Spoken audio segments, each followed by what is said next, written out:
രാജ്യം ഞെട്ടലോടെ കണ്ട കരിപ്പൂർ വിമാന ദുരന്തത്തിന് ഇന്ന് 6 ആണ്ട്.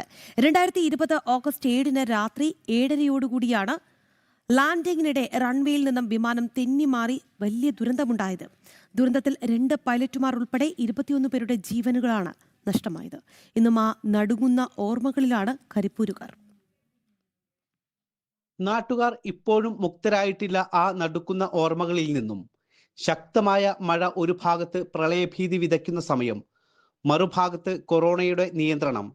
ഇതിനിടെ 2020 ഓഗസ്റ്റ് 7 രാത്രിയിലായിരുന്നു ആ വൻ ദുരന്തം.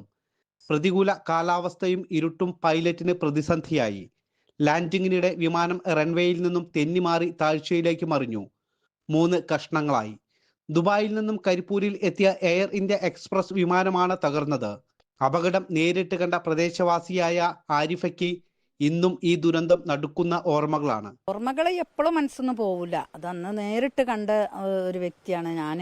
മഴ ആസ്വദിച്ചിങ്ങനെ ഇരിക്കേനി. അതിൻ്റെ ഇടയിലാണ് നല്ല ഒരു സൗണ്ട് ഇങ്ങനെ ഒരു വന്നുകാണ്ട് പ്ലെയിന് ഇങ്ങോട്ട്, സാധാരണ ഈ ഭാഗത്തുനിന്ന് അങ്ങോട്ടാണ് ഇറങ്ങൽ, ഇങ്ങോട്ട് ചിലപ്പോഴൊക്കെ കയറലുള്ളൂ.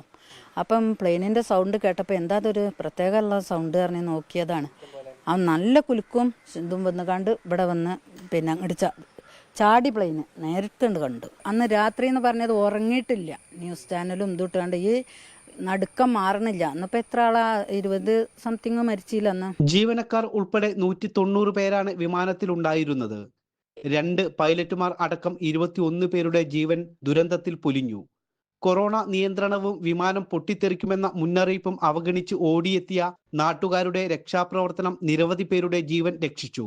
കൊണ്ടോട്ടി MLA TV ഇബ്രാഹിം അന്ന് രക്ഷാപ്രവർത്തന രംഗത്ത് സജീവമായി ഉണ്ടായിരുന്നു. വിമാന ദുരന്തം നടന്ന് ആ സ്ഥലത്തേക്ക് ആളുകൾ ഓടിക്കൊണ്ടിരിക്കുന്ന സമയത്താണ് എൻ്റെ ഫോണിൽ വിളിച്ചിട്ട് പറഞ്ഞിട്ടാണ് അവർ പോകുന്നത്. അതുകൊണ്ട് പക്ഷേ ഞാനിവിടെ എത്തിയപ്പോഴേക്ക് അവിടെ നിറച്ച് ആളുകൾ വന്ന് നിറയുകയും അവിടെ രക്ഷാപ്രവർത്തനത്തിൽ ആളുകൾ ഏർപ്പെട്ട് കഴിഞ്ഞുകയും ചെയ്തിരുന്നു. അപ്പോൾ 3 ബോഡി എൻ്റെ മുമ്പ് ഞാനാണ് ആദ്യമായിട്ട് 3 മരണമുണ്ട് എന്നുള്ളത് റിപ്പോർട്ട് ചെയ്യുന്നത്. അപ്പോൾ അതും പത്രക്കാർ നേരിട്ട് കാണാത്തതുകൊണ്ട് MLA പറയുന്നു എന്ന് പറഞ്ഞിട്ടാണ് അവരെന്നെ പറയുന്നത്. ഇവിടുത്തെ നാട്ടുകാരെന്ന് അഭിനന്ദിച്ചേ തീരുള്ളൂ. അവരുടെ ആ ഒരു സാന്നിധ്യം, മനസാന്നിധ്യം, അവർ ഒന്നിനും വകവെക്കാതെ കോവിഡിനെ അവർ പേടിച്ചിട്ടില്ല. കോഴിക്കോട് വിമാനത്താവള ചരിത്രത്തിലെ ആദ്യ വിമാന ദുരന്തമായിരുന്നു ഇത്. നാടൊന്നാകെ രക്ഷകരായ ദിനം. അകത്തും പുറത്തും ജീവനു വേണ്ടിയുള്ള നിലവിളികൾ. ഓട്ടോറിക്ഷകളും ലോറികളുമെല്ലാം ആംബുലൻസുകളായി മാറി. പരുക്കേറ്റവരെ ഉടൻ സമീപത്തെ ആശുപത്രികളിൽ എത്തിച്ചു. കോഴിക്കോട് വിമാനത്താവള വികസനത്തിന്റെ സ്വപ്നങ്ങളുടെ ചിറകരിഞ്ഞ ദിനം കൂടിയായിരുന്നു ഈ നാൾ.